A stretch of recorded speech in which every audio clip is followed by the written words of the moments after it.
Hello नमस्कार guys, मेरा नाम है विपुल और आज के इस वीडियो में डिस्कस करने वाला हूँ 10th स्टैंडर्ड के साइंस पोर्शंस यानी फिजिक्स केमिस्ट्री एंड बायोलॉजी से रिलेटेड जो भी आपके एमसीक्यू फॉर्मेट है, यानी कि काफ़ी क्रिस्टल क्लियर तरीके से आप लोगों को अंडरस्टूड हो जाएगा। तो डिस्कस करते हैं, काफ़ी कुछ जाने को मिलेगा। शो अलर्ट टू डिस्कस चलो before you begin go to subscribe and press the bell icon. Now first of all start करते हैं। यहाँ फर्स्ट क्वेश्चन से काफ़ी यहाँ पर इंक्लूडेड आप लोगों को डिस्क्रिप्शन देखने को मिलेगा और यहाँ से एडिशनल इन्फॉर्मेशन पर भी यहाँ पर चर्चा होगी। तो चलिए डिस्कस करते हैं। यहाँ पर फर्स्ट क्वेश्चन से विद्युत फ्यूज यानी विद्युत धारा के किस सिद्धांत पे कार्य करता है। तो विद्युत फ्यूज जो होता है यहाँ पर ये विद्युत धारा के ऊष्मीय प्रभाव पर कार्य करता है। तो A is the right answer for you. A के साथ हम लोग चलेंगे, ठीक है। तो ए वाला यहाँ पर बिल्कुल करेक्ट आंसर हमको दिखाई दे रहा है, ठीक है। तो यहाँ पर ऊष्मीय प्रभाव is the right answer for you, ठीक है। चलते हैं नेक्स्ट क्वेश्चंस पे। यहाँ पर किसी कुंडली का रेजिस्टेंस किस तरीके से फाइंड किया जाता है, कौन से सूत्र की मदद से, ठीक है। तो जो आपका वोल्टेज होता है डायरेक्टली प्रोपोर्शन होता है किसके, करंट के, जो कि वोल्टेज से बढ़ने के साथ साथ आप लोगों को करंट का वैल्यू भी बढ़ता है, ठीक है। ये ओम का यहाँ पर लॉ है, ठीक है। तो यहाँ पर भी इक्वल्स टू, जैसे इसको यूनिवर्सल कांस्टेंट को हटाते हैं तो यहाँ पर रेजिस्टेंस आता है जो कि कांस्टेंट के फॉर्म में आता है। तो यहाँ पर आर आई हो गया, ठीक है। तो यहाँ से आर को हम फाइंड करना चाहते हैं, ठीक है। तो यहाँ पर आर और आर के मल्टीप्लाई में किया है आई है, तो आई यहाँ पर मल्टीप्लाई है तो डिवाइड में चला जाएगा, तो भी बाई आई, ठीक है। तो इस तरीके से यहाँ पर हम लोग समझ सकते हैं कि R is two V upon I. तो यहाँ पर V is the right answer for you, ठीक है। और समझ में आ गया होगा, ठीक है। थर्ड क्वेश्चंस पे बढ़ते हैं, ठीक है। बैटरी के किस प्रकार की धारा प्राप्त होती है, बैटरी के किस प्रकार की धारा प्राप्त होती है। तो यहाँ पर डीसी बैटरी जो होता है डीसी होता है, यानी कि डिस्क धारा यहाँ काफ़ी यहाँ पर आंसर मजबूत होगा, ठीक है। नेक्स्ट क्वेश्चंस पे बढ़ते हैं। यहाँ पर दाढ़ी बनाने में कौन सा हम यहाँ पर मिरर का यूज करते हैं। तो हम लोग कनकेव का यूज करते हैं, आप लोग जानते हैं कनकेव का यूज करते हैं।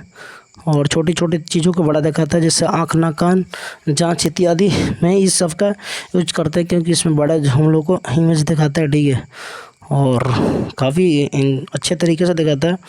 और यहाँ पर देखिए किस तरीके से और सारी चीज़ों को भी यहाँ पर एक्सप्लेन करने की कोशिश करेंगे। दाढ़ी वाला थोड़ा सा ऊपर कर देते हैं और यहाँ से क्वेश्चंस चलते हैं।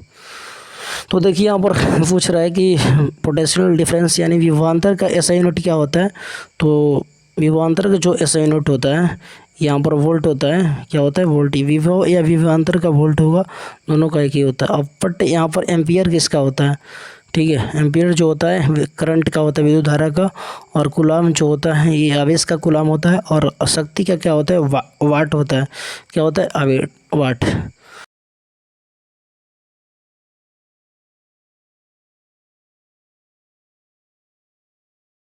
लेते हैं और यहाँ से दो मीडियम है, एक ऊपर हवा है, ठीक है, या ये गिलास है, ठीक है, कांच है, ठीक है।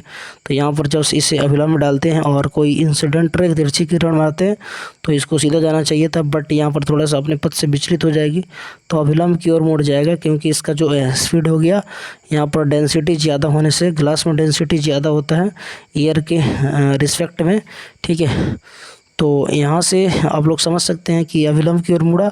तो यहाँ पर ये एंगल इंसिडेंट यानी आई है और यहाँ पर आर है, यहाँ पर तो आर छोटा होगा जैसे इस ग्लास में जाएगा तो, ठीक है। और ईयर में थोड़ा आई बड़ा होगा। तो यहाँ पर देखिए आपतित किरण और अपवर्तित किरण, ठीक है, और अभिलंब तीनों एक ही तरफ पर है, ठीक है। तो ये फर्स्ट ये लॉ हो सकता है। दूसरा किसी आपतन कोण के लिए यानी किसी विशेष रंग के लिए आपतन कोण की जगह साइन आई और अपवर्तन कोण की जगह आर एक नियतांक होता है, जिससे हम लोग मी बराबर माध्यम का अपवर्तनांक भी कहते हैं, ठीक है। तो यहाँ पर दो लॉ निकल कर आता है इससे यहाँ पर। तो बी के साथ हम लोग यहाँ पर करेक्टली मैच होगा, ठीक है। चलते हैं। 1 वोल्ट क्या कहलाता है, 1 वोल्ट क्या होता है। तो वोल्ट वी इक्वल्स टू होता है डब्ल्यू अपॉन क्यू, ये डब्ल्यू अपॉन क्यू होता है। तो यहाँ पर क्या करते हैं कि एक विभवांतर का मात्रक होता है वोल्ट या फिर विभव का वोल्ट होता है, और यहाँ से कार्य का मात्रक क्या होता है जूल होता है, और यहाँ पर आवेश का मात्रक क्या होता है कूलम्ब होता है। तो सी से प्रदर्शित कर देते हैं। और 1 वोल्ट है तो यहाँ पर 1 जूल डिवाइड बाई 1 कूलम्ब होगा, ठीक है। तो 1 वोल्ट बराबर 1 जूल डिवाइड बाई 1 कूलम। तो यहाँ पर ऑप्शन नंबर डी वी को देखने को मिलेगा 1 जूल डिवाइड बाई 1 कूलम। फिर नेक्स्ट पे बढ़ते हैं। यहाँ पर शोषण किस प्रकार की यहाँ पर केमिकल रिएक्शन से, तो रासायनिक अभिक्रिया किस प्रकार की, तो शोषण जो होता है जिसमें हम लोग ऑक्सीजन को क्या करते हैं, एक्सेप्ट करते हैं, ठीक है। तो जिसमें ऑक्सीजन की वृद्धि होती है और हाइड्रोजन की कमी होती है तो उसे हम लोग क्या कहते हैं, उपचयन रिएक्शंस कहते हैं। तो यहाँ पर ए के साथ हम लोग चलेंगे। तो A is the correctly match for you, answer for you, ठीक है। नेक्स्ट क्वेश्चन में कौन विद्युत का सर्वोत्तम सुचालक है। सर्वोत्तम सुचालक उसे कहते हैं जिसकी चालकता सबसे अधिक होती है और प्रतिरोधकता सबसे कम होती है। तो चांदी की यहाँ पर चालकता सबसे अधिक होती है और प्रतिरोधकता काफ़ी कम होती है, ठीक है। तो यहाँ पर एजी यानी कि अर्जेंटीनम यानी चांदी के साथ जाएंगे, ठीक है। तो यहाँ पर B is the right answer for you. Next question पे बढ़ते हैं। यहाँ पर आवर्त सारणी के उदग्र स्तंभ को क्या कहते हैं, उदग्र को हम लोग क्या कहेंगे, तो उदग्र जो होता है इस तरह से जो लंबवत होता है, ठीक है। तो उदग्र को हम लोग ग्रुप कहेंगे, क्या कहेंगे, ग्रुप यानी वर्ग कहेंगे। और जो पंक्ति होती है उसे हम लोग क्या कहते थे, आवर्त कहते हैं, ठीक है। और वर्गों की संख्या कितनी है मॉडर्न पीरियोडिक टेबल में 18 है, जबकि आवर्त की संख्या कितनी है, 7 है, ठीक है।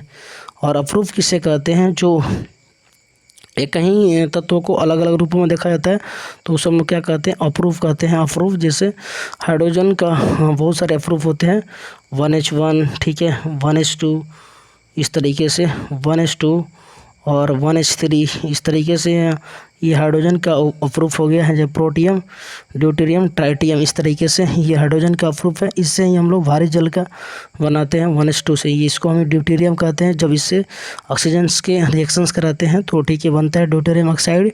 तो भारी जल का सूत्र होता है D2, जिसका यूज हम लोग नाभिकीय ऊर्जा में करते हैं, ठीक है। नेक्स्ट क्वेश्चन पे बढ़ते हैं। यहाँ पर थोड़ा सा स्लाइड यहाँ पर नेक्स्ट करना पड़ेगा और यहाँ पर इसको भी कट करते हैं और यहाँ से चलते हैं उपधातु से, ठीक है। और यहाँ पर थोड़ा सा यहाँ पर हमको यहाँ पर स्क्रीन को थोड़ा सा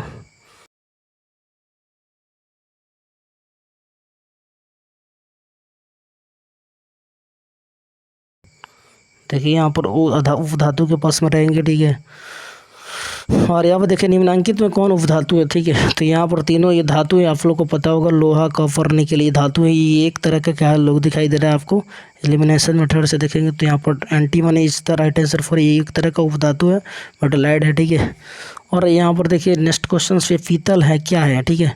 पीतल एक तरह का क्या होता है, तो पीतल जो होता है ये आपको तांबा और जस्ता से बना होता है। क्या होता है, तांबा प्लस जस्ता से बना होता है, ठीक है। तांबा प्लस जस्ता से, तांबा यानी कप्पर कितना होता है, कप्पर जो होता है सबसे ज़्यादा मात्रा में होगा यानी 70% होगा, ठीक है। और जस्ता कितना होगा यानी कि 30% होगा, तभी तो 100% दोनों मिलकर आप पीतल बनाएंगे।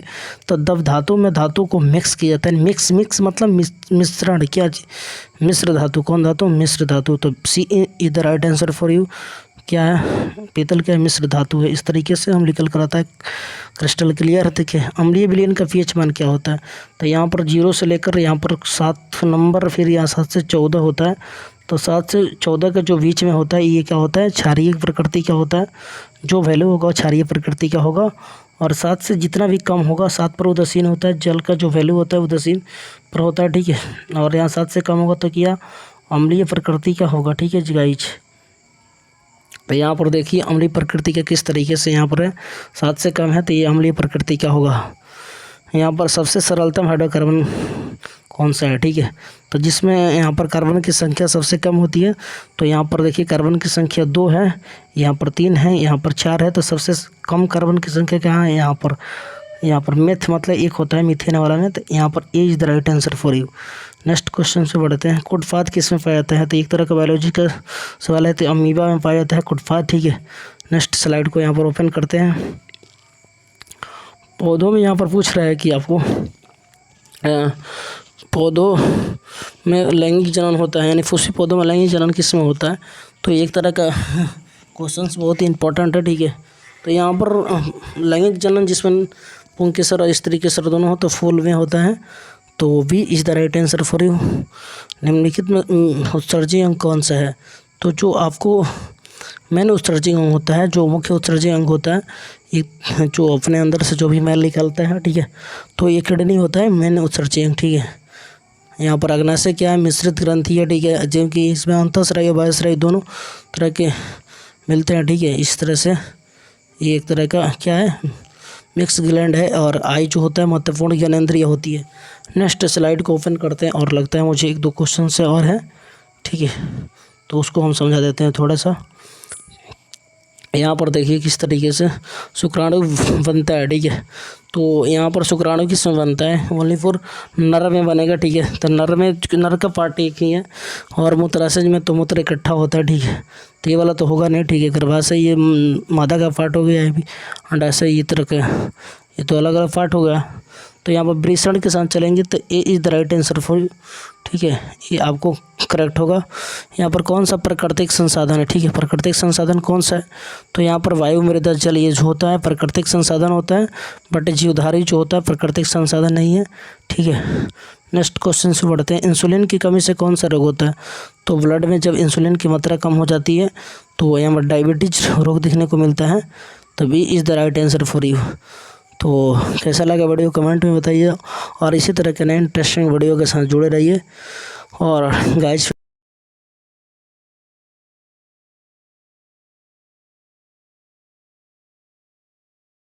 कोई दिक्कत नहीं है, ठीक है। तो ये इस वीडियो का ending. Thank you for watching this video guys. Get knowledge, God bless you all.